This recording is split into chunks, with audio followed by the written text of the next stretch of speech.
the mission that has been assigned to us in the cosmic plan. Learn to love and teach others to love. Love in its supreme exaltation, in its essence. After the disaster that supposedly destroyed Atlantis in the last period of Lemuria, the extraterrestrials, the Guardians and Sentinels, decided to accelerate the process of humanity, and that's how they concentrated their efforts in Mesopotamia, where the Sumeria project emerged. Sumer, or Sumeria, translates the country of the spaceships, and it is there where the first pyramids, the ziggurats, are constructed. They were not astronomical observation towers or temples. They were towers of ascent and descent for spaceships, just like today we have been able to interpret from the clay tablets written in ideographic symbols and cuneiform that have survived to our days. In the Sumerian era, small city-states emerged where the extraterrestrials decided to work with large collectives of people, giving them instruction and knowledge, but discouraging dependency. The Sumerian civilization achieved a great level of development, and the Sumerians themselves elected the Patesios, the Elsios as representatives of the people to maintain fluent communication with the An, the goddesses of the sky, who would visit from time to time. During each of their visits, a fluid exchange of information and knowledge took place. During each of their visits, a fluid exchange of information and knowledge took place. Back then, the planetary quarantine imposed by the Guardians and Sentinels was not that rigid, allowing not only Ans, the gods of the sky, to arrive here with good intentions to further the cosmic plan, but also the Anunnaki, the sons of the prince, reptile-looking beings connected to Satan and its satanic forces, who from time to time would act in our world in a very negative fashion, trying to conduce the Sumerians to fight against each other. Great wars were incited, and they encouraged very violent developments of peoples like the Sacarios, who ended up exterminating and destroying the Sumerians. The Sumerian project, working on a wide collective group of people, failed, because finally, at the end, dependencies had been created anyway. They were paying too much attention to the return of the Ans. The extraterrestrials, the Guardians and the Sentinels, and the planetary instructors decided therefore to work with an elite group of individuals. They chose for this the Egyptian priestess, heirs of the knowledge of Atlantis, survivors of the Atlantia, who came to Egypt with extraterrestrial knowledge because there were extraterrestrial colonies in Egypt. Survivors of Sumeria settled there, so all that sum of knowledge and information was going to emerge as the great nation of Egypt. When still the rest of humanity was in the Neolithic age, the great Egyptian civilization appears. The great achievements of a civilization never occur at the beginning or the end, but at the height and splendor of development. The greatest development, extension and expansion of Egypt was between the 18th, 19th, and 20th dynasty of the new empire. Nevertheless, in that era, there isn't anything similar to the pyramids, which are of the 3rd and 4th dynasty, especially the pyramids of Cheops, Khephren, and Cerinos, the most famous, which date from the 4th dynasty. For these to be from the old empire, the most ancient Egyptian period, is impossible. This demonstrates that there is a connection with these beings from the sky and with the remaining Atlantis. The Egyptian priestess, after receiving this superior knowledge, were supposed to retransmit it to the people, sharing it in a way that was comprehensible, in a way it could be understood. Nevertheless, with time, the priestess, instead of sharing it with others, kept it for themselves, for self-education, and when initiating others, they didn't share all they knew, maybe because they considered that the others weren't worthy, or because they didn't want them to replace them in their work. The knowledge consequently started to become diluted, and it reached a point when knowledge was lost.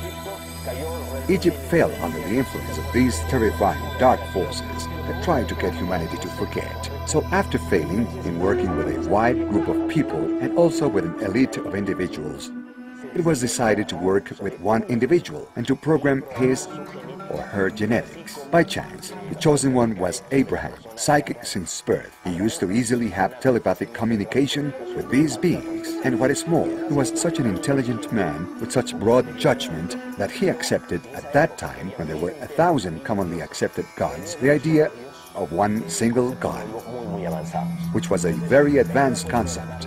The idea became to program Abraham's line of descendants, and you can see very clearly that all through the sacred history there is evidence of serious genetic manipulations or interventions of these beings. For example, Abraham was not able to have children with Sarah. Nevertheless, with the help of those from above, they finally had Isaac.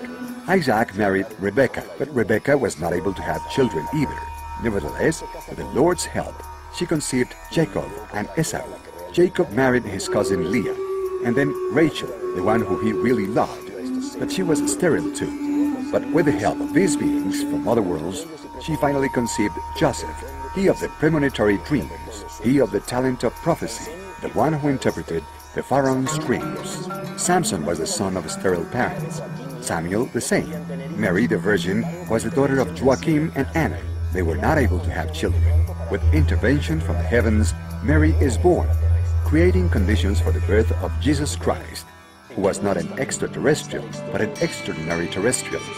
The New Testament tells the story of Jesus. Jesus had been a person, a human being on the earth, who through multiple reincarnations on this planet had reached a high evolutionary level. He did not need to reincarnate. However, out of love for humanity, he accepted his destiny to come back. He prepared himself for his 3 years of public life in such a way that a cosmic symbiosis took place in him, a transmigration by which a being from the category of the sons of God, a angelic, a shining one of the creator parents named Michael, fused with him, coexisted with him during those 3 years, keeping him company in the realization of his great mission. What did this great mission consist of? Specifically to teach humanity that love is the strongest force in the universe, capable of overcoming everything and transforming everything, including overcoming death, understanding love as respect, tolerance, and forgiveness among human beings. The day will come, according to the Apocalypse, that humanity will have access to a certain knowledge that was hidden for ages. When this knowledge emerges, the forces of darkness will become subject to humanity for 1,000 years. At the end of the 1,000 years, which begin on the 22nd of December, year 2012, a new millennium will start. And at the end of that millennium, it is believed that humanity will take the side of the forces of light in a last great battle, the Battle of Armageddon. But what would happen if at the moment humanity finds out that we have been victims of a cosmic conspiracy in which extraterrestrials and ultra-terrestrial forces, our creator parents, and even our older siblings have conspired against humanity? What would happen if in that moment, instead of humanity struggling against the darkness, in a supreme act of love we say, "Father, forgive them, for they were mistaken"? They tried to prevent the evolution of man on Earth, and on the contrary, they made man of greater value and greater significance. Such was the pressure on the coal, meaning humanity, that the quality of the diamond is excellent. In this moment of forgiveness, a cosmic redemption of the Earth will be sealed. What is expected to happen in the following years?